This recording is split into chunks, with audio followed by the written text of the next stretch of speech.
right, we're back for episode 3. This is the Starship Rift Arcade podcast. And with me, the illustrious, the magical beast that is... Mike Murray. Mike Murray, the owner of the Geek Pub and the Time Rift Arcade, coming to you soon in a galaxy near you. And to my right is... Roman Saldivar. Fancy guy. This is Roman Saldivar. What do you do, Roman? I dabble. I'm a dabbler. He's a dabbler, folks. So if you need your dabbles dabbled, he'll do it for you. All right. So we're on to episode 3. And today, if you've read the title of the podcast here, today we're going to be talking about games that changed the game, is what we're talking about. So these are very influential, game-changing arcade machines and games that just did something different, or it set a trajectory for the arcade, if you will. So it may have invented a whole genre. It may have just changed the way controls work. It could be a sound thing. Pretty much anything these guys want to talk about, because again, we're loose with the rules here. So, but before we start that, I do want to do just kind of a first segment here, and that's the news in the arcade industry, or what we're up to. So is there anything that you've been doing at Casa de la Saldivar? Well, right now I'm working on a couple things. I've been working with my Blast City and my new Net City, and I want to change my new Net City to JAMA. So right now, it actually just came in today. Got all the wiring, going to dual wire it. So I'm going to go ahead and wire in everything JAMA, get some stuff moved around. So fantastic. He just got a loom in the mail, is what he told me earlier. Just got a loom in the mail. So those are candy cabs. If you haven't looked those up, then look them up. There's some really, really cool things coming over from Japan, and that's the candy cabs he's talking about there. Yep. So, and that's what he's into. If you didn't watch the previous two, you're going to watch this one. I'm sure you'll figure it out. He'll mention them. And Mr. Mike Murray, what have you been up to? Oh, man. I have spent the week off and on working on the most beautiful Atari Liberator cabinet. It was really nice. Got lucky with that one, but the side art's just gorgeous. Got a couple little chips. I did a recap on the monitor. Man, it looks brand new. Tell us a little bit about it. What's the name of it? Atari Liberator. So yeah, if you're not familiar with Atari Liberator, don't be surprised if you're not. It's kind of a spiritual sequel to Missile Command. Absolutely. And it's flipped upside down, right? So now instead of shooting at missiles that are coming to the ground, you're in space shooting missiles that are coming up into space. Nice. It's actually based. The idea came from Ronald Reagan's Star Wars defense system, right? And they kind of used that idea and made a game around it. It's really neat. It's really, really neat. But anyway, only 762 made, and we have one. That's right. Very nice. Great condition one, too. So y'all be looking out for the other 761 of them. We'll hit a whole set.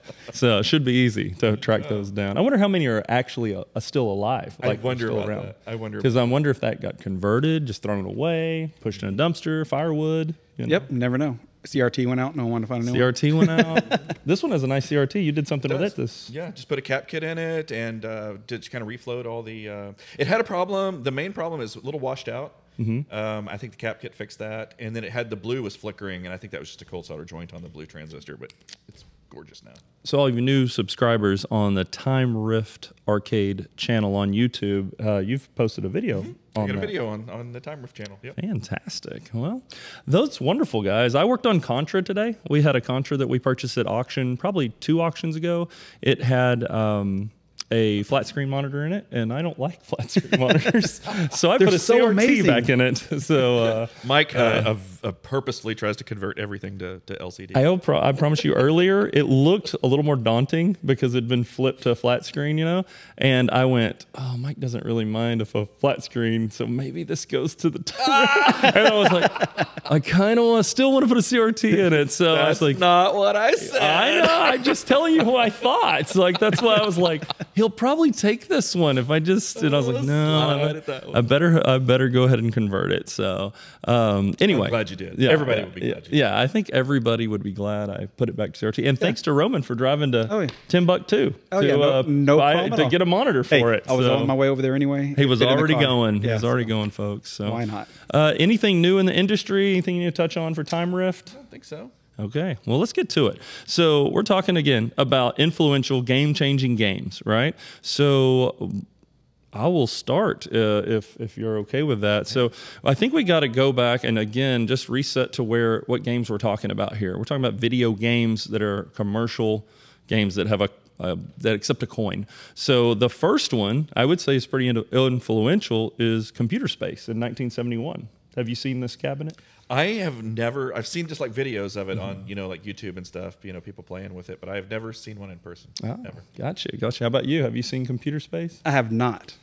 All right. So if you go to the Video Game Museum in Frisco, they actually have one of those and maybe a couple of other options. It's a big fiberglass cabinet. They came in multiple different colors. The yellow one really sticks out in my mind because that's one that was in the advertisement with like a lady in an evening gown standing next to it. Video game advertisements for the from the 70s are amazing. In early 80s, for that matter, are really amazing. But yeah, it's just a black and white computer game, and it was the commercially operated. This is a Nolan Bushnell thing. We talked about him being the creator of Atari and Chuck E. Cheese and involved with Pong in this Computer Space here. So that would be I would say that kind of set okay, we can stick a coin in it. That's pretty influential. All right, so I have a question. So how come, like if you just Google the topic of this podcast, right? Everybody always puts Pong at number 1. Yeah, I think so and I can tell you why. Because I have that on the list as number 2. It came out in 1972, a year later, and it was the first commercially successful game. Okay. So the first game, the first commercial game, but not necessarily successful. Pong is really, in my eyes, more influential than Computer Space, but you got to mention Computer Space since it was number 1. Yeah. I'll tell you another fun fact about Pong since you brought it up there. This would also be considered the first sports game ever. Really? Because it's tennis. That's funny. Yeah, so there you go. There's a fun fact for you guys, and y'all can dispute that one in the comments if it's really a sports game. But the first commercially successful game was a sports game. It's sort of like ping pong. It's competition. Yeah. It's at least ping pong, right? Because it's called Pong. That is a sport. There you go. So, and it's. Forrest Gump played it. That's right. It's got to be a sport. It's in the Olympics. There you go. And when is Pong going to be in the Olympics is the question. So anyway, that's my little 2 bits of some early ones. I got a whole bunch of fun facts, but let's go, Mike. What do you think? What's an influential one for you? Well, I just recently made a video about it for the Time Rift also with Space Invaders. Space Invaders, absolutely. Came out, not too much past those. And I think for me, Space Invaders it's the first one that had sprites, right? Okay. So, Pong, I guess some people might consider the little ball bouncing back and forth a sprite. Okay. But at least programmatically, it was not a sprite. I got you. Okay. So Space Invaders had all these individual little sprite characters, and it was the first one to have what I would call like animated graphics, right? Like the characters actually move and do something. Whereas, again, with Pong, it's a static ball that's just moving around the screen. So to me, that's the one I think of. One thing Space Invaders did that I didn't see in any games before it, certainly, is it had that telescoping screen and the cardboard backdrop behind it. That was kind of cool. Like, the first time I saw that, I was really pretty amazed because it looks like the graphics are floating in mid-space. I've often wondered if there were designers, we'll never know, but I wonder if there were designers sitting in a room going, okay, we're going to make this game, but we can't make these graphics. And somebody came up with the idea of, hey, we could put graphics behind the screen. Right. And like that's genius. Genius, absolutely. Yeah, they were working with what they had. They're working with what they had, yeah.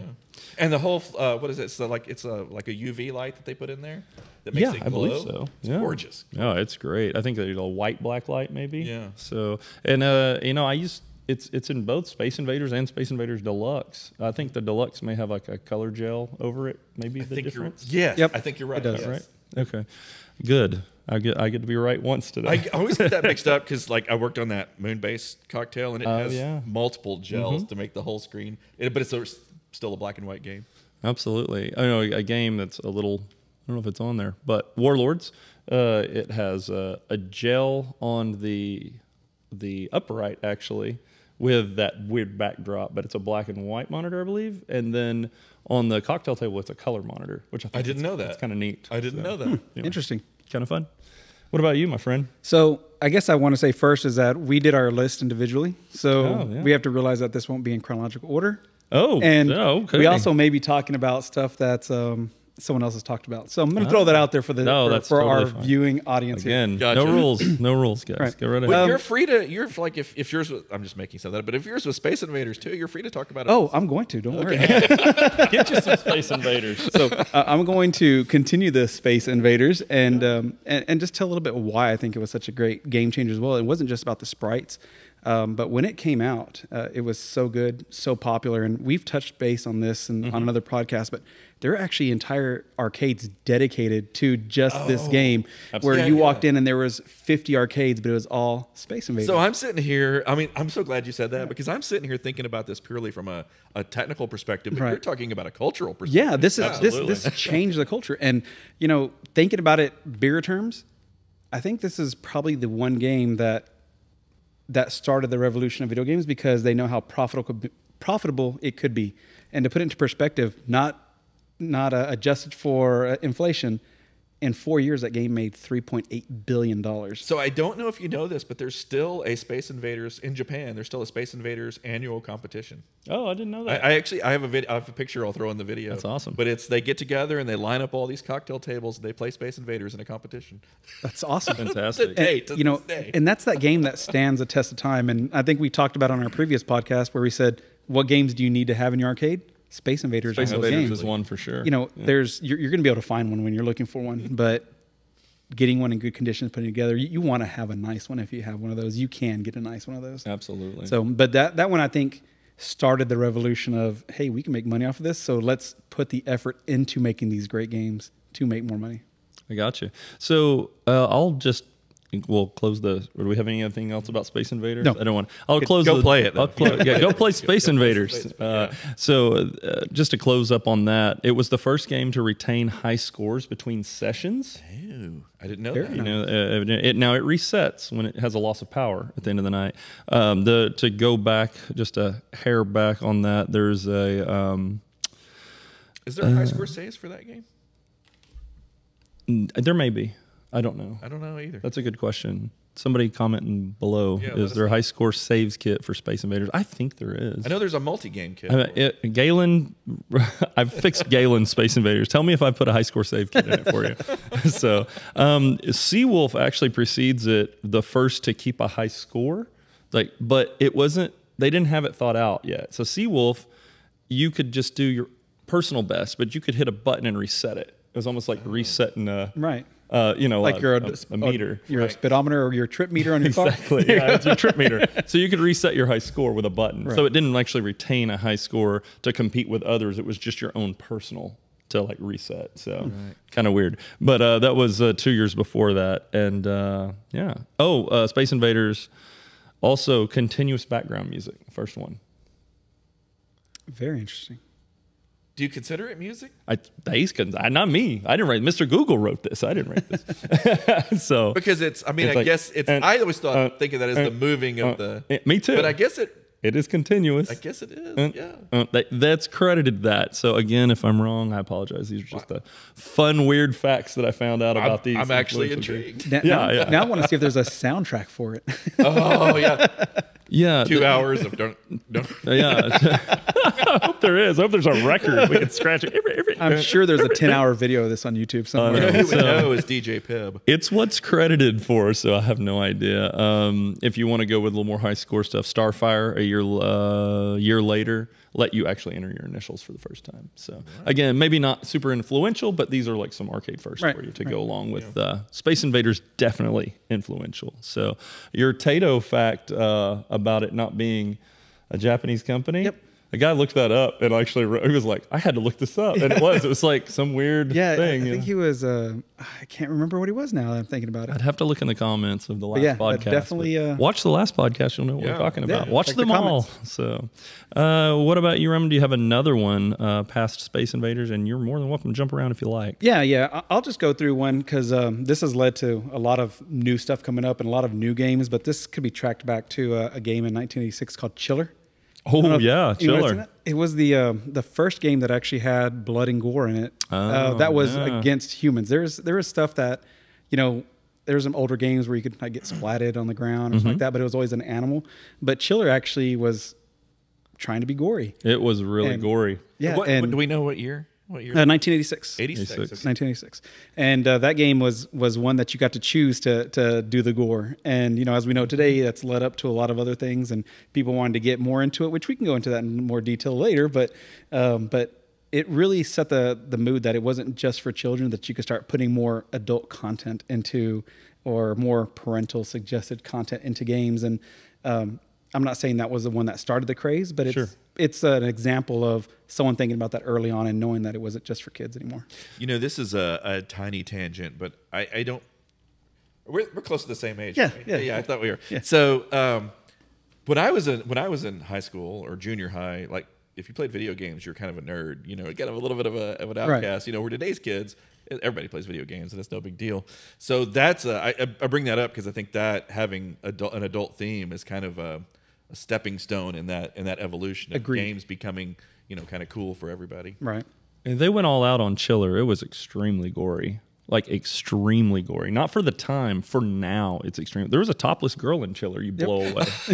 Like I'm not kidding you. Full on. I mean, granted, it's like, Pixelated. 8-bit pixelated. It looks like Legos, but still. Yeah.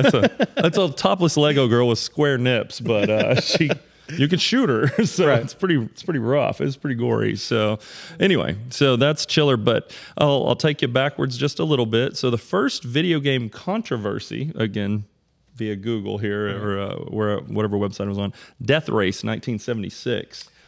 Yeah, I forgot all about that game. Yeah, so there was a little bit of a stir because you could run, it looked like people over it, they would scream, and then a little cross would come up. Yeah. Like you buried them in a tombstone right there. So I believe the game may have said those were gremlins you were running over. That's what it was. That's the gremlins that they said it was. But they looked very humanoid.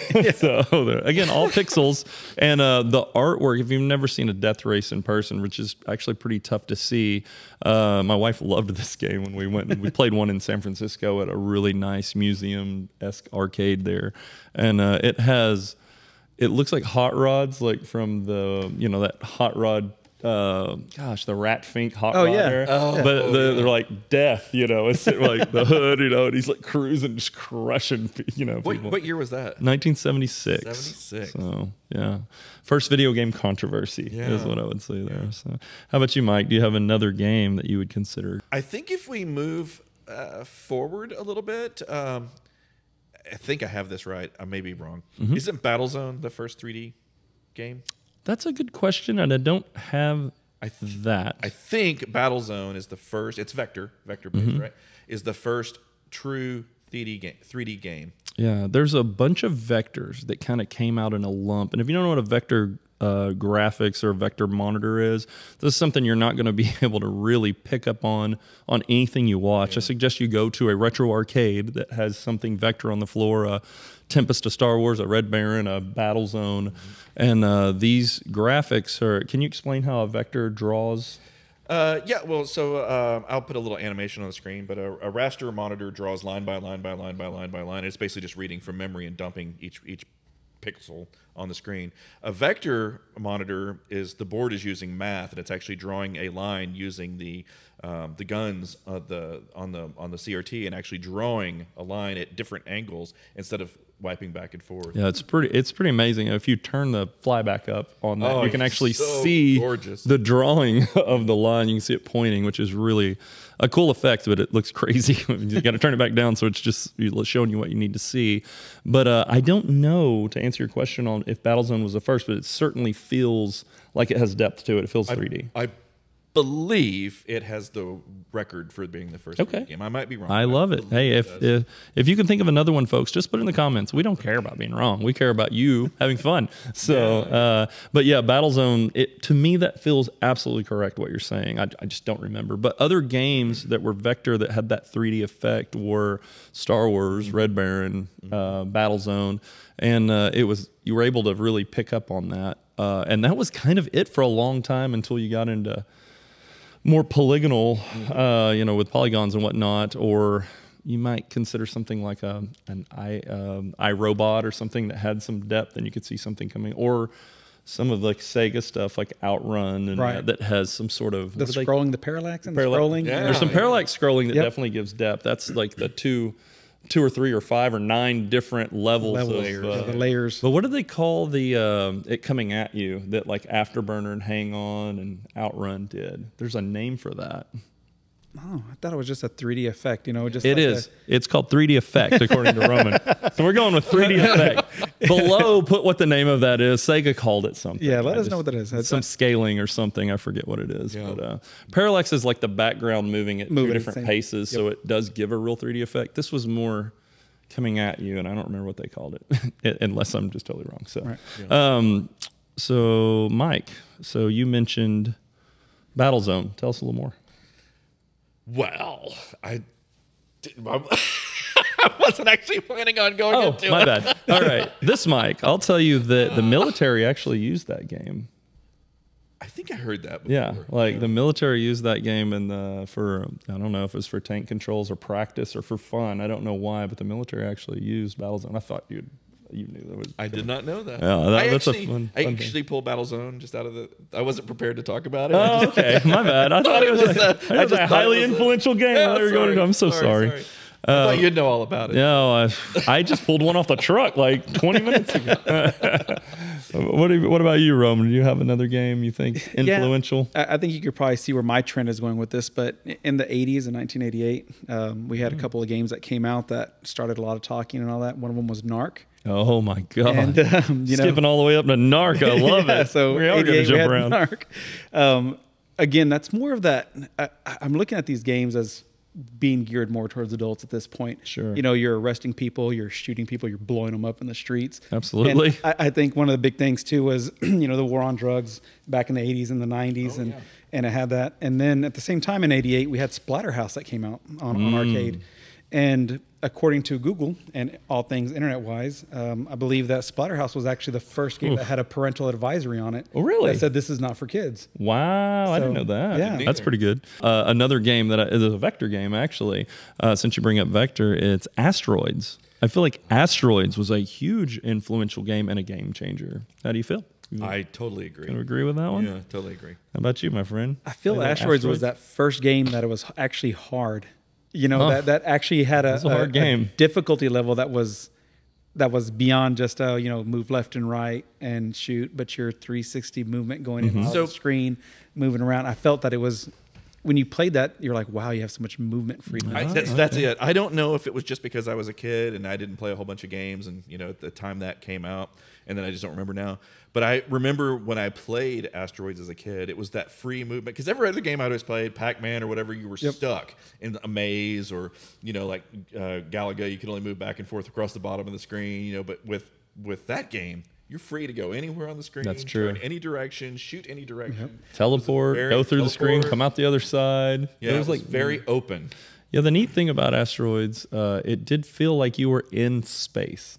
Like, you were just, there was no boundary to it. You went everywhere. Now you come right out the bottom, or you know, off the other side, which is pretty wild. And totally, I get lost in Asteroids. I don't know if y'all play it and you're like, okay, where'd my ship go? Like, I know where my ship goes. I always get blown up. Yeah. Oh, there it went. It exploded all over the screen. So, but yeah, Asteroids, this was the first multiple scores. You could save multiple scores at the same time, which is kind of cool. Also, and this got me thinking, and I don't know the answer to this, so if any one of you do, what was the first game that used a joystick? Because Asteroids doesn't even use a joystick. Isn't that a fun one? First game that uses a joystick. Like Computer Space didn't have a joystick. Pong had paddle things. It didn't have a joystick. Space Invaders has buttons. I mean, Gunfight had those like gun joysticks. That's 1975. Do you know? I don't. Oh, I thought you had an That's what I answer. said. I have no idea. I wish I had that down. It started making me think, because Well, I guarantee you somebody will leave it in the comments. Somebody tell us what was the first game that had a joystick? What year did Frogger come out? I don't remember off the top of my head. I could say early 80s pretty easily. You know what? No, I don't have it. Sorry. I'm sorry, I don't have that. So thinking of early games, I mean, that might be a way. We have Frogger, we have Pac-Man, we have... Mike's going to look it up. It's going to drive him crazy. Joust. I mean, Joust. Joust has joysticks, so side to sides. I mean, Galaga has joysticks. Pac-Man has joysticks. So you're definitely looking at games from that, you know, those early 80s games that definitely have joysticks. But I just don't know what the first game with the joystick is. So very interesting. Not to give us a tangent, But there you go. The earliest known electronic game joystick with a fire button was released by Sega in 1969. Whoa. Game called Missile. Missile. Missile. I don't know if that's an arcade. I don't think game, that's an though. arcade, though. Yeah, because if you would consider the arcade first would be 71, being computer space. So anyway, sorry, I didn't mean to get y'all off on a tangent. Well, Now, if anybody does figure anybody it out, knows. put it in the If anybody knows, comments. put it in the comments. That's what podcasts are all about. We figure it out ourselves. So yeah, Asteroids for me would have been a very influential game. I think that it did a lot, pushing forward in the industry there. After that, I would say you start getting into some real heavy hitters. Don't think of any? Well, again, that's when we start getting into Pac-Mans and Absolutely. Joust. And Absolutely. those are ones that you see everywhere. Everyone's played one of those. I think that there's... Speaking of joysticks, Robotron and its dual joysticks. Robotron dual joysticks, absolutely. That's a Eugene Jarvis invent. Jarvis, Yeah. But, you He's talk like a about... savant, I think, by the way, for arcades. Who's that? Jarvis is like Oh a my savant. God, he's like the godfather of fantastic games. I mean, anything that's that Williams into Bally Midway, or after they purchased Midway, and they were just Midway in the 90s. I mean, Eugene Jarvis, you mentioned NARC, he's involved in that. NBA Jam, Robotron, Smash TV, these are all Jarvis. Cruising USA. All the way up. He's in with Raw Thrills now, I'm pretty sure. Really? Or he's been, so your Cruising Blast and things like that would probably be some inspiration there. Yeah. So I have a game. Okay, go right ahead. I think changed the game that came out not too far after those. Dragon's Lair. Oh yeah. Totally. Dragon's Lair. Definitely. So tell us about Dragon's Lair. So Dragon's Lair, I think probably most people are familiar with it, but it, back in those days, processing and memory and all that was a premium, right? Sure. So all of these boards were designed to get the most bang for the buck. And even with, like supercomputers of the day, you couldn't do a lot of the things that we did today with a iPhone, right? Right. And so they were looking for a way to bring arcades and games to the next level of graphics, but they couldn't do it through their processors and memory and all that. So what they did, they came up with a genius idea. Well, we could record a lot of those graphics on a laser disc and play them back on command. So rather than have the computer have to render it, they're just playing it from a file. Right. It's a genius idea. It's kind of a QuickTime event. QuickTime event. Yeah. The invention of the QuickTime Exactly what it event. is. Yeah. So that was a genius idea, and of course it was a smash hit, and everybody loves that game. Some people complain about it because it's predictable, right? It's just a matter of remembering. Yeah, it's the most predictable game that no one knows how to play, and everyone says this is so hard, right? I have had more than one person here at the Starship tell me it's broken. Oh yeah, they just have no idea. They don't know how to play it. They think they're just watching the demo, Right? Because they're actually playing a cartoon. It looked different than anything that was out at the time. Anything. Yep. Totally next level. And that led to Space Ace, Space Ace 2. Those are some good games. They were very unique, very different. Oh, absolutely. And Dragon's Lair's considered the first full motion video game. Now there's an argument there for Astron Belt. It came out in the same year, so just depending on who released what first and where you were, and when these games came out. But so a Laserdisc QuickTime event cartoon with a former Disney illustrator, Don Bluth. We're talking like when you saw it, and I think it was 50 cents. It might have been the first game that was 50 cents. Yeah. Back in the day when a quarter was the premium, and that was what you. And that really, I don't know if how common knowledge this is, but it really affected a lot of, or molded a lot of future games. Like example on PC. Like Wing Commander is a CD-based game, right? It's a hugely popular game of the era. Same exact design style, though. Sure. It's you fight a little bit here, in the 3D space, but then it flips to a video where you're kind of watching the game in the cutscenes and stuff. It's just it really. That's the Sega CD, computer-based games. Sure, exactly. Absolutely. All right, so Dragon's Lair, that's a great one. I would say we can't skip over Pac-Man. So we're talking about a game that had so much cultural impact. Maybe the first video game character. Yeah, probably. You know, as far as a character. Certainly the first majorly branded one. Right, totally. And we're talking, when he says majorly branded, think of all, I want you to just both imagine, all right, you imagine 5 Pac-Man things, you imagine 5 Pac-Man things. We're talking, there's an album, the Pac-Man Fever, every kind of mug, cup, plate, every kind of lunchbox, cartoons. Video games that are based on a Pac-Man land. Yeah, you know, so they took the that Pac-Man and man. the spin-offs off of all that. Yeah, Pac-Man, Miss Pac-Man, Baby Pac-Man, Pac-Man Jr., Pac-Land, Professor Pac-Man. Oh my God, it just keeps Pac-Mania, Battle like Royale. Mario. Yeah, totally. Like everything you can. But yeah, the cartoons, you want to talk about something that's, if you think video game, something that's ultra recognizable, Pac-Man. So what do you think?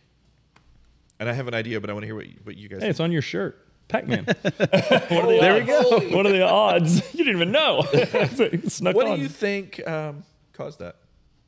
Why is Pac-Man so? I have theories. One, anyone can play it. It only takes one hand to play it. So even if you're only got one hand, you can play it. No, if you have something else in your other hand, you can play it. Oh my God. I think that the fact that it's easy to play and tough to master is fun because it keeps you going back for a high score. I feel like it's across all race, gender. There's no lines for Pac-Man. You know, I think just as many men and women, they both like Pac-Man. Kids like Pac-Man. It's still, if you said, hey, we are going to turn all these free-to-play games back to coin-based, I guarantee it would still earn something as opposed to the other older retro games of its time. So those are some of the things that I would think. Mm-hmm. How about you? I want to hear what Roman thinks. I think simplicity has to be the best one. I mean, anybody can go up to it and play it. And I think that there was different versions of it. People look for it. And at the very, very beginning, just the root of it, I think that just seeing the little cutscene on it when you're going across. Oh, yeah. Getting rewarded Is for it the doing first things. game with a cutscene? Yeah, there was like little rewards into totally, it. Yeah. And also, like I said, you're actually getting chased, so you feel like you're getting chased. No other game did that at the beginning. You weren't being chased by something. You were just trying to complete an objective. This time you have ghosts coming after you. There's that excitement. People watched it. And I know everyone got pissed off when they got hit by a ghost. You know? I wonder why they gave it ghosts. I don't know. I mean, I know the Pac-Man idea was obviously like someone was eating a pizza and they pulled the pizza. Like it's just like, I forget the creator of Pac-Man's name. I apologize, but he's like, oh, there it is. And his name's Puck-Man over in Japan. Why is his name not Puck-Man here? Because you could easily change that to an F and people would really have fun with it. Yeah. Isn't that sad? Oh my God. That's so sad. At least they understood. We knew who we were. Even back in the 80s, we knew what kind of trash humans we were. I think that part of the reason that Pac-Man became so popular so quickly, just from a gameplay perspective, no manual required, so easy to, like, you don't have, it takes 5 seconds, you look at that game and you know what the goal is, right? Yeah, you want to talk about a game that you don't have to read the instructions. You can figure it out pretty quick. It's like, okay, dots are disappearing as I move.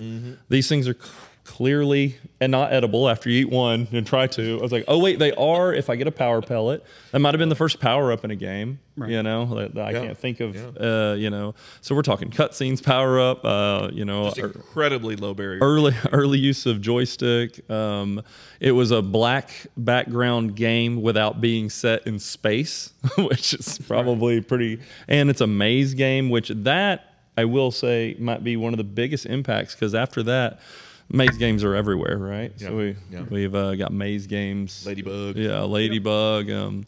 What is that one? Casey Munchkin or something on the television? I don't know, right. or whatever that was on. So you started getting a lot of knockoff Pac-Mans, the Glob or whatever. And if you want to hear all about Pac-Man and my disdain for the Atari 2600 version, Ooh. see us in the next podcast. Next podcast. I have something on that too. Matter of fact, I may have a show and tell cartridge for you to see in the next podcast. I got a question about Pac-Man as well, and this may be something with marketing too. Were there any cabinets that offered cartoony side art that would bring kids into it? Because I've seen there's other side art, but it was always the 80s art was awesome. You gotta admit, but Pac-Man side art's total cartoon. Yeah, I wonder if that helped attract the know. younger audience. He had to look feet at it. and stuff Yeah. on the side art, I believe. So I don't remember what it was. It was some like little calculator device that was like black and white LCD that played some kind of rip off of Pac-Man. oh yeah. I think there were watches that did a little. I actually had one of those. Pac-Man watches. There's a little Coleco tabletop. So now we're getting into home ports. Right. Next podcast. Save it for the That's the next podcast. one. Save it for But the anyway, next one. Pac-Man, and then even better game, Miss Pac-Man. Was it the first female character in a video game? I'm not sure. It might be. Might be. Look it up, folks. Tell us. We didn't get all the facts apparently. But anyway, so I would say Pac-Man. That's the cultural impact, everything there. It's fantastic. But you got another one? Another one. Is it my turn again? I mean, it doesn't have to be. We can I go mean, around. I have one with a really Trying to be nice. I have one with a really good story that goes with it, but Okay. it's jumping ahead quite a bit. Okay. You got an older age one, or you want to jump ahead? Yeah, I'm still up in the future. Okay, of these, come on. But Let's go. I'm just really digging into my past on what I Sure, saw. that's so okay. I'm gonna say a game that I don't think is the best, but what came after it is. All right? Okay. So in 1987, Street Fighter came out. Oh, The first Street Fighter. Yeah. And not a great game, but I hear there's a new port of it out. that Yeah, may be yeah, coming and, to an arcade near Coming you. to an arcade near you. Watch this YouTube channel here on Electric Starship Arcade. We're based on 2 channels, so you may be watching the Time Rift channel, you may be watching the Electric Starship Arcade channel. Subscribe to both. Who knows? You're going to see different content on Good things both. will happen to you. Yeah, you will. If you like arcades and arcade-related material, you definitely want to subscribe to both. But we have. so we're Street working on a little something. Yep. So definitely wait to get that out here. So if you're in the area, stop by, and once that's finally out on the floor, you get to see some really good Street Fighter game that you never knew existed. That's right. Absolutely. But what's so important about that it led to Street Fighter 2. Right. And which is Street Fighter 2 there has been a lot of things that have happened in the whole history of video games, but I'd be hard pressed to tell me that there wasn't a game that just changed everything when Street Fighter 2 hit. I agree. It spawned so many competitors to want to beat that. Oh my God. It spawned a fighting genre that really wasn't even a genre before that. Correct. And even today, these games are still coming out. They're still trying to be better than the next, and it's led to more stuff, which we'll cover that next. But definitely Street Fighter. It's the combos that you had on it, coming down with your special moves, and then they kept on improving onto it. So we came from an age of no DLC. So Roman, but they kept on updating it. For a guy like me, that I was really never into fighting games, right? And I kind of still am. Sorry, guys, throw darts, but I'm still really not that into it today. Help us understand, because there were other fighting games before that, right? Right. Like Karate Champ or something, right? What makes this better, right? Tell us that. So I think one of the big things is that it gave you a roster of characters that you didn't have on other games. Some of the other games had 1 or 2. Street Fighter 2 gave you a roster of characters. Be Street very Fighter 2. clear. We want to make sure we understand. Street Fighter 1 2 gave you 2 characters, just like Karate Champ. So go ahead. So it gave you a roster. So it gave you a different way to play the game. It's not just you get this character, you fight your way to the end, you get done. You have your skill set, your special moves that's different, except for Ryu and Ken, because they're trained the same way. Sure. But you have these multiple of characters, so you could adapt and you could play the character that you felt better with, or whatever play style you liked. You could be faster, you could be slower, more powerful, you could be weaker. You had all these options in there. But then they put in the special moves where you're trying to do button combinations, and it turned into more of just a joystick to move left and right, but you're having to learn these moves to do it. It wasn't a game that you could just go to and just pick it up, except keep smashing the buttons and because that's all I knew to do. But I can tell you right now that I don't know anyone that doesn't know what Street Fighter is. That's another one that's very influential. You say, "Hey, Street Fighter 2," and they're like, "Oh yeah," and they may never played it, but they know what it is. Absolutely. They're going to know. Look at that. I'm wearing a Street Fighter right there. So funny story. Probably about the same time that we learned about this other game that you hinted at, there's also a Street Fighter 2 restore coming out on the Time Rift channel. Oh yeah, there you go. That's 2 of them back to back. 2 Street Fighters for the price of 1. Right. And I know I mentioned this earlier, but just talking about DLC, we didn't have all that stuff. But how many different versions of Street Fighter 2 are there? There's a Rainbow Edition. There's Turbo Edition. Gosh, I want to write that down. Yeah, there's so many different versions, and it's not even a different game. It's mods added to the same game to make it better. It's There's Street Fighter 2. Where are you going with Street Fighter 2? Street Fighter 1 is not the influential game, by the way. It's Street Fighter 2. Yeah, so be very clear. That's the one that changed and created, it basically revived arcades. So arcades, after the crash in 83, you got some great games from, 84 through 92-ish. I don't remember when Street Fighter 2 came out, but it was early 90s, 91, 92, somewhere in there. 91. 91, there you go. So Wait. So Street Fighter 1 came out in 87. 87. There was that much time between? Yep. Wow. Yeah, 87 and 91. But Street Fighter 2 didn't do the trick, but Street Fighter 1 didn't. Street Fighter 2 is what did it. Correct. And then you had Street Fighter 2. You had Street Fighter 2 Championship Edition. You had Street Fighter 2 Hyper, Street Fighter 2 Turbo, Street Fighter 2 Hyper Turbo, Street Fighter 2 the movie, the game, Street Fighter 2. I mean, it just went on and on. And I know I'm missing a few in there. And then obviously the ones that were bootlegged from other countries. So this was so popular that other countries started making this board set, and then these ones were coming over where the moves would be incredibly broken. Where you fly across the screen, you shoot fireball, you can change character mid-game. Yep. And these were these like bootleg ones that were coming over, and they were called the Rainbow Edition because they would have different color palette on the Street Fighter logo. The Street Fighter logo, which would ombre to different colors. It would have like a rainbowy looking one. Wow. Right. And so if you get a rainbow board set, you may be able to just hit the start button and keep changing characters mid-fight. You may throw a fireball and 8 fireballs come out, just crazy stuff. If anyone's interested, you could buy those chips and convert it over. Oh, yeah, you can totally convert to a convert it, Rainbow Edition, which is super cool. We actually have some I've never done anything with. They're just here. So, yeah, you can convert an actual board to the Rainbow chipset, like just pulling the chips ROM out. set. Yep. So. Just change a couple ROMs. Yeah, it's not bad at all. I wonder, we could probably come up with a little Arduino switcher thing where we could have both games. That'd be really cool. We should totally try to figure that out. Secret Rainbow Edition. Bam. Yep. Just hit the button. Yep. So. And we talked about, Pac-Man having all the stuff that came out with it. There's so much that happened with Street. There's an anime series out there. There's comic book series. There's action figures. There's G.I. Joe. There was. G.I. Joe X-Men. There's Dude, there's just so much stuff that had been crossed over with them, and even today it's still evolving. So this isn't like Pac-Man has come out, and correct me if I'm wrong, put in the comments, but I don't know of any new Pac-Man innovations that have come out. But we have a couple of 4-player games, but it's the Battle Royale, Championship Edition. And those. But there's been so many different iterations of Street Fighter and what you do and how you play and who the characters are. It's always in development. It's hit from every console has had Street Fighter, including the new ones, PS5, Xbox One X. They have new Street Fighter games on them, and it's a legacy that keeps going. So I don't want to segue quite yet, but help me out with time frame. Mortal Kombat 1.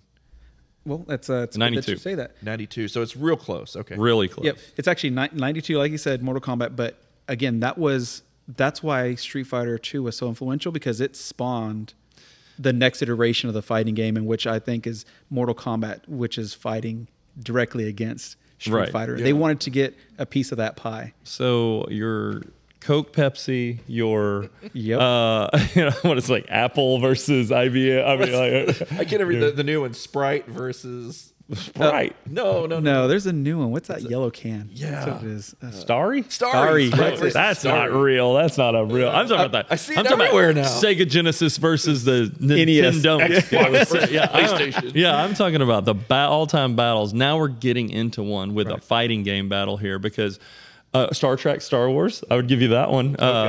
So we're talking. You were a Street Fighter kid, or you were a Mortal Kombat kid? Yep. And that's actually I was a Street Fighter kid, but you were neither. I was neither. Neither. Yeah. All right. And that's the next thing I was going Karate to. Champ. was that Mortal Kombat, when it came out? I mean, Street Fighter just did all that. And again, I'm not saying that Mortal Kombat owes its roots to Street Fighter, but I would say if there was never a Street Fighter, would there ever have been a Mortal Kombat? That's a great question, and I think Street Fighter's absolutely, as far as influencing fighting games as a genre, that was it. Do you know what the first fighting game was, just for fun? I don't. Okay. So first fighting game, 1976, Heavyweight Champ. And it's a really hard game to find even footage of, right? But it's 2 big, giant sprites. As a matter of fact, it may, would that predate your Sprite, 1978? Yeah, it would. I mean, we're talking big boxers. Like, they're this big on the screen. And I've literally found a news report The only way I could even find, I was like, what is this game, Heavyweight Fight or Heavyweight Champ? There was one that was very similar named much later that had some really cool kind of punchy sticks with little guards like you have on a foil of a jousting foil or whatever. But anyway, from 1976, there's a game called Heavyweight Champ, and has these big sprites. And I found a news report talking about video games in general, and the kid is playing it in that, and that's really the only footage I can find of this game. So it's pretty rare. Okay. So, I'll anyway, have to take some pictures of it. First fighting game right there, 1976. But back to Street Fighter, Mortal Kombat. I was a Mortal Kombat kid, and when I saw and I loved Street Fighter, and the kids that had it on Super NES. It was awesome, and I couldn't figure it out, and I would just get stomped at this game. But where, me not knowing how to play that game, where there's something different when I saw Mortal Kombat, it was like, okay, it's worth it. I have to learn because I got to know how. And if you want to hear a story, I went into Forum 303 Mall, which is not there anymore. And obviously the arcade's not there anymore. And I went in, and there were kids surrounded around this game. Where almost you couldn't see, and I kind of weaseled my way in where I could see the screen, and the first thing I see is Sub-Zero tear Raiden's head off and leave sprays blood, the spinal cord, the spine, and is hanging from his head, and the screen goes black, and it was like my mind was completely blown, and my whole way I looked at video games was changed. And I know there were games like Chiller, and I know there was games like NARC, you mentioned, and these games that had blood in them before, but I had never seen that. And you want to talk about a controversy. Well, that's where I was controversy. Yeah, so that's actually what I was going to go to next, was that going into Mortal Kombat in 1994, it got ported over. So people back in the day, and I say back in the day when we were younger, they didn't pay attention to what was going on at the arcade. They paid attention to what was going on in your house. Right. All of a sudden, Mortal Kombat went from the arcade, and it got ported to home. And now all of a sudden, this was like Satan rearing its head up in everybody's household. Then you have it going to Congress. They talked about Mortal Kombat in Congress. Yeah, that's amazing. And, Mortal Kombat and Night Trap was the other one. Yes, Night Trap was the other one. And in 1994, they came out with the AMA for the arcades because they were doing wanted to make sure they put ratings up because they kind of felt that spark was going to go towards the arcades. But that's where the ESRB, I think it's called, started as well, where they had to start rating games. If you go back and play those games now, it's nothing compared to what we had. No. Sure. Play the Mortal Kombat that he built right in there. You'll see. And Night Trap, for instance, I actually own that game, and I own very few iterations of it. I got a Sega CD. I got okay. And it's one of the things that's in my collection, and I'd let my kids play it with no issue. Right. I think I've seen more violence in a Disney movie than I have in that game. And that's a thing. Time frames are just what people get in an uproar over. I remember sitting with my grandparents watching horror movies in the 80s. So people became protective at different times. But I can tell you what it did for me. If you told me I was not supposed to watch something or not supposed to play something. Same here. I'm the first. I was like, well, I'm going to go play this. So I got to understand why. My dad, him and I had our first probably big fight. I mean, like teenage fight over RoboCop. He did not want me to see RoboCop. And the first thing I did was go down when he was at work and rent the VHS. See, and me and my grandpa sit in his lap and watch RoboCop. It was we just I guess my grandparents were pretty whatever. Talking about Mortal Kombat in general, there's a few more things I would like to say. One, we're talking about maybe the first game that had a hidden fighting game character. Tobias Boone in there at the Toasty or the no. Toasty came along in Mortal Kombat 2, and that was Dan Ford, and he was the sound designer. But the first hidden character, Reptile. In the pit. I would say he's the first hidden character in a game, or an arcade game. I think there's obviously, we're talking adventure, may have the first Easter egg. So there's a lot of variations, but he's definitely the first hidden fighting game character was Reptile, which was a combination of the yellow and blue palette, which made green. Right. For all of you that haven't studied color. And he was at the bottom of the pit, and it was a nightmare getting to him. Yep. And I don't even know if the early versions of Mortal Kombat necessarily had him in there, because they started giving you hints. He would pop on the screen and say little hints about what to do. And perfection is the key. So vague, stuff spelled backwards about the moon and the silhouette. So basically, the way I remember it, you couldn't get hit in two out of the 3 rounds. So you had to win flawlessly. A double flawless, perform a fatality. You couldn't hit block, maybe? Or was that the babalities in the next game? I don't know. remember. But the key here was there was a pit level, a pit stage. It was called a pit because you could punch someone and you get an auto fatality, just fall in a pit and of spikes. And you were fighting on a bridge above it. And in the background, it's dark, it's nighttime. I'm just painting the picture here, guys. It's night. I'm going on a date here. The moon was full. The moon was full.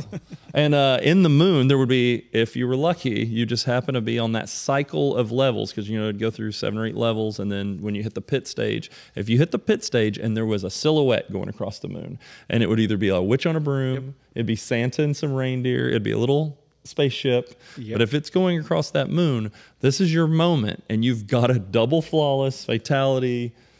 Maybe not hit block if I'm remembering correctly. I don't remember all of it, but if you did all those things on that particular stage at that particular time, you got to fight Reptile at the bottom of the pit. Right. And it was the only way to do it. So really tough, really tough to see. So, you know, when you got that game home, talking about home ports, that's what you tried to do, which was really tough on the home port too. So, yeah, and I think that, you know, we're just talking about fighting games in general. What came after Mortal Kombat is in '93, we had Virtua Fighter come out. Oh yeah. And you know, I know we're just talking about another fighting game, but now that spawned 2 different directions that fighting games went. So this is the way I see it. And again, there's nothing that says this in the rule books, but I think that you have your Street Fighter games that are going to have your special moves, and I would even lump Mortal Kombat in that because you got your freeze, you got your combos that you can do, and then I think it goes to your Virtua Fighter, your Tekken, your Dead or Alive, where those games are more on a plane where you could sidestep, go through. You could do more combos, a lot of more button mashing on those. And I'm not going to say it's not technical because there's definitely some great players out there, and I'm not the technical person on those. But I think that's really what spawned those fighting games, with trying to say, okay, they've already done this, we could do something else. But it all still roots back to how do we beat Street Fighter? So yeah, the Street Fighter having the multiple characters you could select as Street Fighter 2, and then that really set the fighting game genre on fire. And then Mortal Kombat comes out with brutality. They come out with fatality. So a way to finish your character. And finish just adding blood and gore into adding blood and gore, finishing the fatalities were that. And that was what was different for me. Also digitized graphics. At that point, motion NARC had digitized graphics, and then going back in the day, Journey had like the band members of Journey's little heads and just a couple of frames of them. So digitized graphics were a new thing. So then you had all these copycats that were trying to do that until, you know, Virtua Fighter, which, you know, led to what I believe Tekken would be.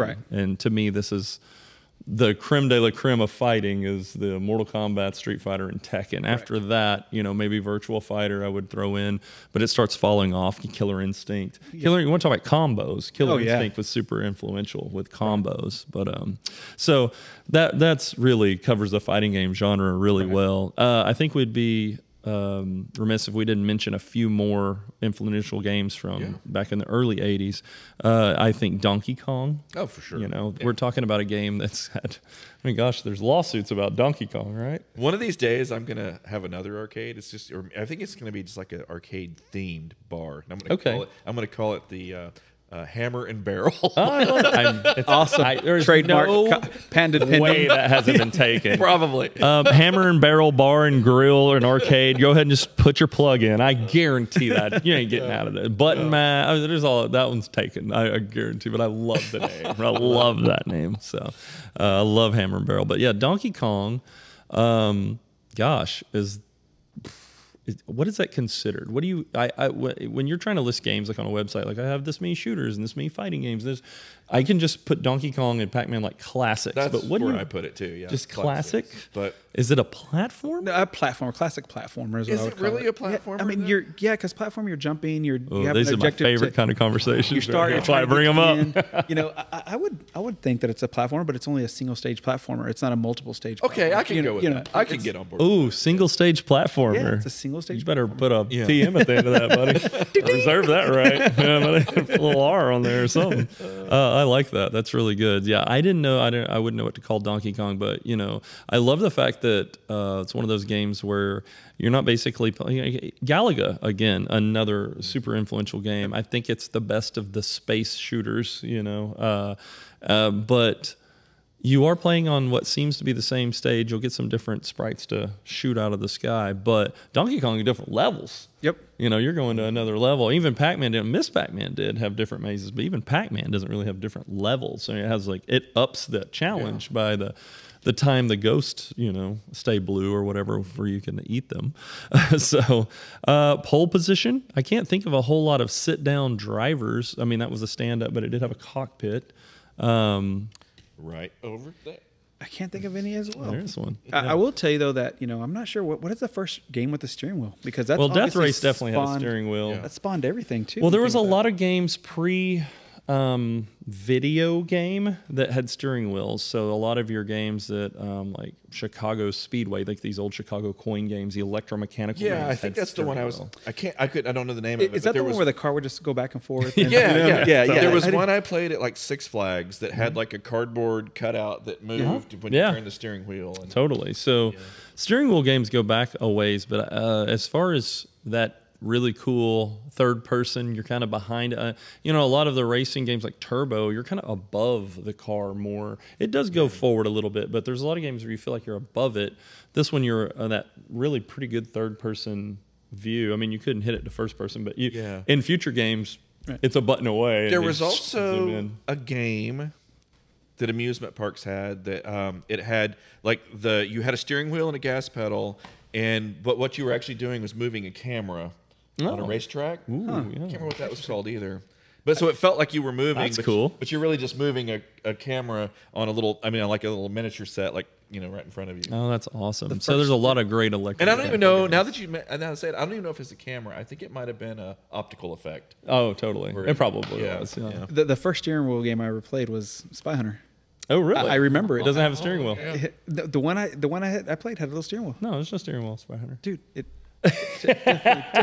definitely has steering wheel. It has like a U-shaped thing. It's Yeah, like a flight thing. Yeah, you know, isn't that what Sorry to clap in the mic. isn't that what Knight Rider had too? Oh, I don't know. I don't remember. I don't know, but the Tesla has that now too. Oh gosh, yeah. It didn't have a wheel. It didn't have a wheel. It had a steering device. mechanism. Yes, it had a steering device. So They call it a yoke. a yoke. There you go. Yeah, see, to me, a yoke would give you some Right. forward back motion Right. too, like a Star Wars or what's another yoke game? Return of the Jedi. I can see it right There you here. go. So, anyway, so that would be an influential game. I have a segue from that. It came out in 1989. Is hard driving. Oh yeah, hard driving's cool. Hard That's a driving, I good- think, like radically changed the game as far as like it was the very first driving game that was a full simulator. And I have a great story about this too. But so it has force feedback on like everything. Like you can't like shift gears because there's a magnet on the gear shift unless you let off the gas. You know, just a little bit. You know, kind of like it has everything that you can imagine. Force feedback on the steering wheel. I actually learned.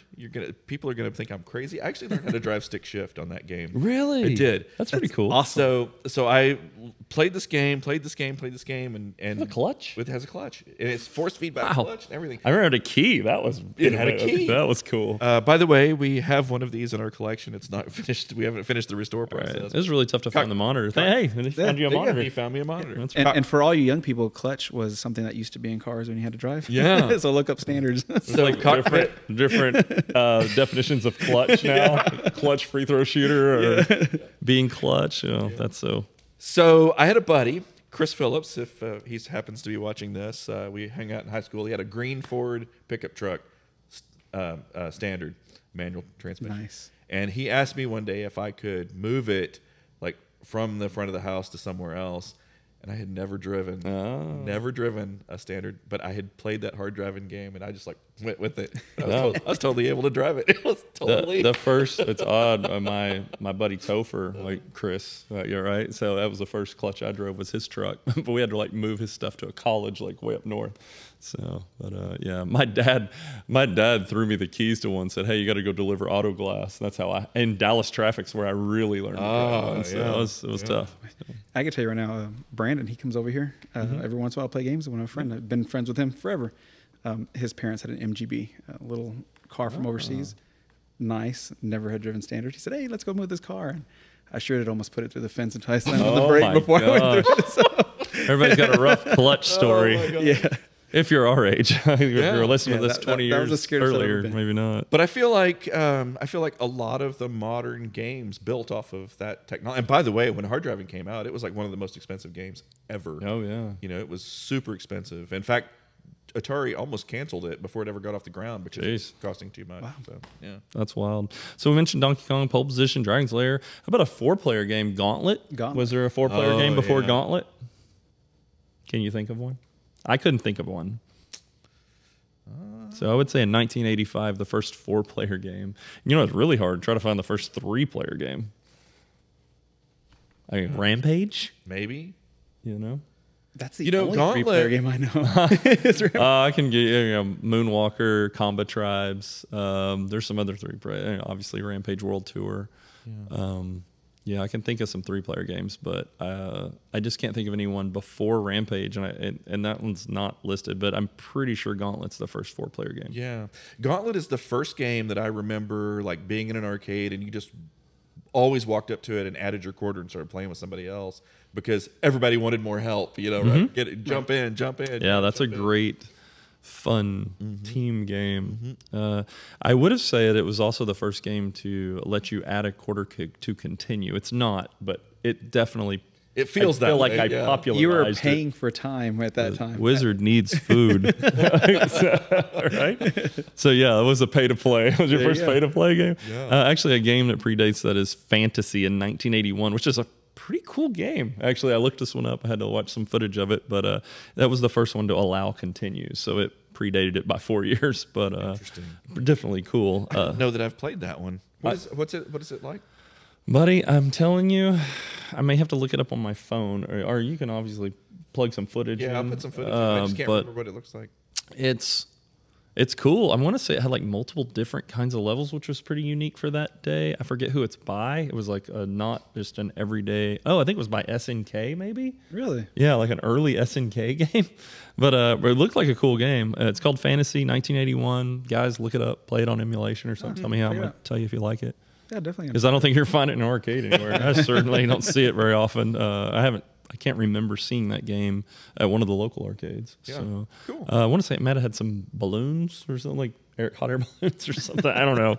I would look it up. But definitely, I had to look it up when I was looking up some of this information. Yeah. So 1986, right after Gauntlet, you'd get Outrun. This would be the first selectable soundtrack. Yeah. Which is super cool, right? You get to drive a Ferrari and you get to put something on the radio station. Yeah. And that predates your Grand Theft Auto when you had a really cool radio station.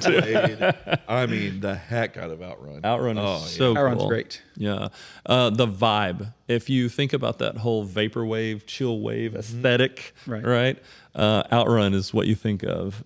You think of the horizon, right? You're always heading into the horizon, which is super cool. And it had those effects that you were talking about that It just did. coming at you. Yeah, that's just coming at you. So, that Sega, that scaling, really, really cool. So those were some of mine. Do y'all have any others? Let's see. I'm going to check my notes. Well, I actually have... I have 3 more that you won't be able to not mention. How about you? No, I think that I wanted to cover the fighting games, and I think they all kind of like blended into that. I love it. And I think anything else of that, we're just going to be talking about Street Fighter 2 anyway. But I'm just want to talk about Street Fighter 2. That's what I'm here on the Street Fighter 2 podcast. You should have worn. I wore the Street Fighter shirt of all things. I wore it. So, how about you? Any other ones? I can't think of any. Okay. I mean, there are so many games we could talk about. Like, Totally. I mean, we could throw I've been looking at Gorf over there the whole time. Gorf. It's like 3 games in one. You know, It is. Like it's so many great. different things we could talk about. You know, there's just like you said, there's games. There's so many different kinds of peripherals as you're playing arcade games, from spinners to paddles to joysticks with buttons on them to a combination of both, like Tron. Movie tie-in games. I mean, there's so many things. Tank games, absolutely. Sorry, I got one more. Go ahead. We didn't even touch on the hologram games. Like, oh yeah, yeah, that is really cool. Like Time Traveler, Coliseum, some of those games. I would say Double Dragon would be another one that's super influential as far as a beat 'em up genre may have been. I don't know if that was the first, but boy, that was the Final Fight seems to be the one that was really big, but was. Without Double Dragon, I don't think you get Final Fight. True, that's true. So with Double Dragon, you're getting to play 2-player, you can punch each other, which is fun. But most of the time, you're just trying to progress through and save somebody at the end of the game, right? And you can pick up weapons. I thought that was amazing. You can pick up some like maybe nunchucks or at least a bat and definitely a whip. I remember the girl had a whip. How come every beat 'em up had a dominatrix. A dominatrix in it. Like sadomasochism. The 80s were a different time. There was always a girl with a whip in every beat 'em up, and they were in every game. You know, funny story. You know, in Final Fight, you know how they had the girl with the whip. Yeah, Poison. Yeah, she's a character in Street Fighter. Oh, totally. You know, so it was so popular, moved her over to Street Fighter. Absolutely. Yeah. Did either of you Hugo's too? Yep. Hugo. Did either of you ever play World of Warcraft? I did not. I played it for a little bit, but I was a Final fan. So you can have you can have a warlock and it's your character, and you can spawn like these little companion creatures. And one of the ones that a warlock can do is a succubus. So it's like girl with the whip. And I always liked it when people were fighting me. Beating with the succubus. They were like, whip me again. Yeah, do it again. I've got 100 health potions. Whip me. I feel like that video you sent me earlier. Anyway, well, that I'll is talk not about that podcast appropriate. That's not podcast appropriate. Anyway, the one other one I wanted to mention was NBA Jam. This is a first, maybe not the first licensed game. Obviously, Arch Rivals predates it, but this set off a 4-player sports game genre in its own, because you basically had Arch Rivals before that was kind of a punch and fight and 2-on-2 basketball. But NBA Jam had a license. You had licensed NBA players that led to your NFL blitzes and your NHL hit the ice, or what's the other one? Open ice. So you had these fantastic moves, and it was an arcade style. And that game made, oh my gosh, it came out around the same time Jurassic Park came out and made, I think, $4 billion in quarters. Quarters?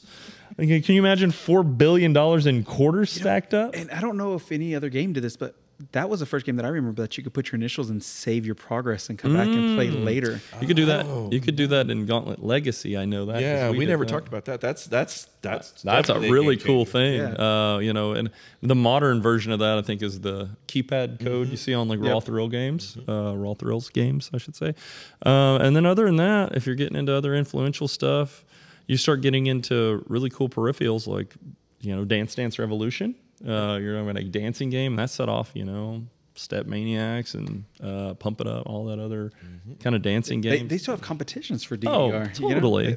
I could throw this out there. Game Changer is probably whatever game first was on JAMA, because now everything's interchangeable. What was the first JAMA game? Yeah, we got to figure out what that is, because think about it. Like, if anything's JAMA, just unplug it, plug in the new one. So if you're listening to this and you don't understand JAMA, this is a Japanese arcade machine. What was the last two MA stand for? I used to know this. It's a standardized connection, a 56-pin connector. So this made it easier for operators to say, back in the day, if you converted a game, this would make it easier for an operator to pull a board out and stick another board in, because the connection would be the same. So it provides power, video, everything. It provides power, video, sound, the ability to coin the game up, all your Japan controls. Amusement Machine and Marketing Association. Marketing Association. God, I would have never got that in 100 years. I'm surprised I knew the first 3 letters. Anyway, that's JAMA, and it actually says that a lot of time printed on the board. And it's, like I said, it's a 56-pin connector, and you just plug right in. And some of the stuff that's standard on JAMA is the power and the coin and the video, the RGB and sync and speakers, ground, everything. Yep, just swapping a couple of buttons lets you completely play a different game in that cabinet. Right, and then they would send these kits out with a JAMA board and a new control panel overlay and a new marquee and maybe some side art, or maybe just a bezel, maybe. So you can convert games a lot easier with JAMA, and then everything in the arcade, if it's JAMA, it's much easier to move around, move boards around, or replacement boards. It's also easier to troubleshoot. Easier to troubleshoot because you kind of know the path of where everything's going. So anyway, I don't know what the first JAMA game is, and this should be a full content comment section, because they would just be everywhere as far as that goes. So anything else to say? I know you're going to beat us up. We've left off some game that changed your world, and we don't know what that is. Or we've just forgotten. But put in the comments. Let us know, because we'd love to know what game changed your life. What made you want to go to the arcade? What do you like? What's your passion? All right. Do you have any game? If you say, I'll go back to it. I almost said it earlier, but influential. What's a game they should play? A big influential game that they should absolutely play this week. Man, you know what? I'm just going to go ahead and just say, a fighting game. Just pick any fighting game. Pick a Street Fighter. Survival 2. arts. And you can play. And I'm Tattoo Assassins. Any fighting game. No, what I would say is really try to find a couple of different Street Fighter games. Street Fighter 2. Fighter 2. Just play a couple of them and just see how everything started changing at that Learn time. to do a move. Yeah. Throw a Hadouken. Do a move, do a Dragon Punch. Especially if you're playing against Akuma. Always Dragon Punch Akuma. Dragon Punch Akuma.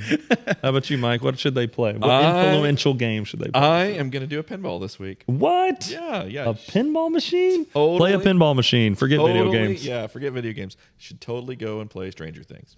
Stranger Things pinball. I'll tell you why. Okay. Because I spent a couple days ago, a couple hours, and I put the UV kit on the Time Rift Stranger Things. Yeah.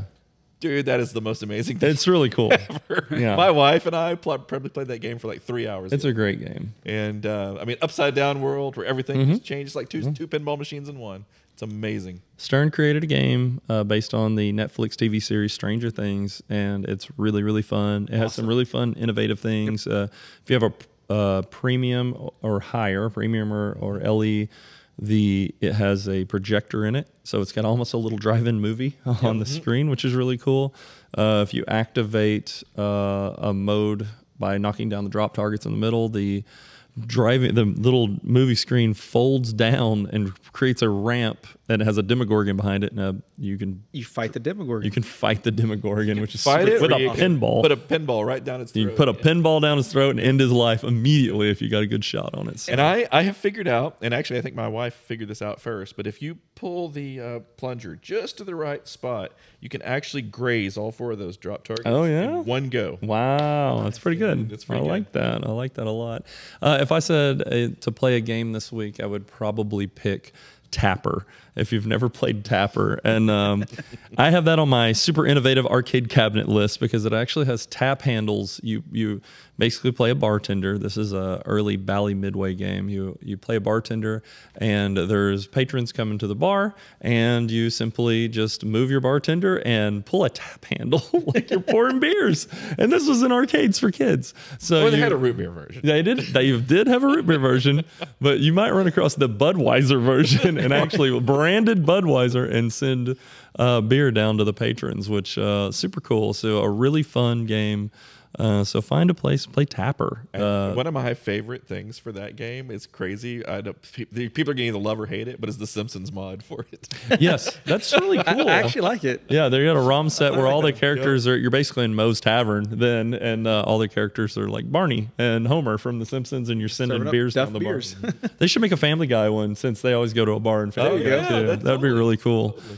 That would be our custom arcade podcast. Someone actually in the comments wanted to talk about custom arcades. And we're totally going to do that. And I'm going to touch on one because we're going to do something different here at the end. And this is an arcade spotlight is what I'm going to call it. And we're going to fill in with a few little pictures here for an arcade. And the arcade we're going to spotlight today is Geeks Mania Arcade, and this is in Madison, Wisconsin. It's a $15 all-day wristband. They don't serve beer there, but they have over 100 arcade machines there, lots of classics, lots of linked drivers that are great. They have 2 deluxe environmental Star Wars battle pods. 2 of them. Wow. So we get inside, projector behind you, full surround, like you're in Omni Theater. Very awesome. They have 2 of those.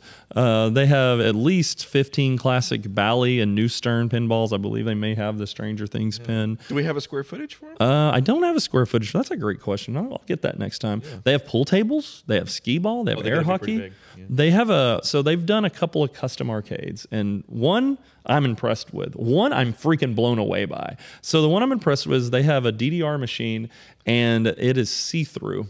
So they have like a plexi on it, and you can actually see the machines, like see the boards in there. They did some modifications to it, but they wanted you to see it was still running on original hardware. That is awesome. So that a whole see-through DDR. That's cool, but not as cool as the next one. They have a Marvel-themed room with Marvel arcade machines.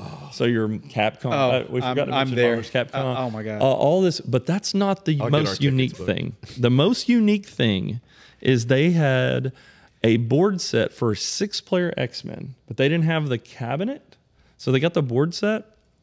They put a 160-inch screen, 2 projectors, because that's a dual monitor game. Wow. Project on the wall. And if you've seen Pac-Man Battle Royale and its pedestal style with the circle pedestals, 6 of those. So the whole room, one half of the room, is 6-player X-Men. Oh my God. And that's amazing. So you want to talk about custom arcades, folks?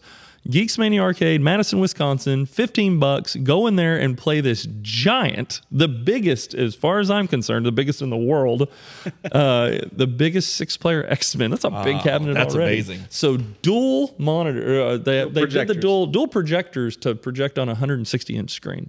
I was blown away when I saw this. So I was like, okay, well, we're talking about that on the podcast. So go play this game. I watched the owner interview with Indie Wave Arcade, and it was a really fun interview watching how he had a lot of enthusiasm for his arcade. So pretty cool. Yeah, 160-inch screen. Wow. 6-player X-Men. Wow. I'm in. They even put Dazzler in there. She's there at the end, even though she went in the cartoon. She's right there, right? You get to play all 6 characters. So really cool pedestals, too, with custom artwork on them. They're round like those Pac-Man pedestals. Okay, so you think they repurposed some of those? Or? I don't think so. This looks like a total custom build. Total custom build. So, and it's so well done. So anyway, Arcade Spotlight. Anything else you want to close this thing up, Mike? You got anything? I think we're there. You got anything? I'm good. All right. Remember to like and subscribe and listen to our previous podcast and listen to our next podcast. So our next podcast, what are we talking about in there? It's going to be home ports. We're going to see some of these arcades come home. We touched on it a little bit here. Yep. We got a lot of things to say about that. If you're interested, hey, watch us some more. Watch a little bit more. And then until next time, he's Mike Murray. He's Roman Saldivar. And I'm Mike Woods. Come back and watch the next podcast. We'll see you on the next one. See you soon. See you soon.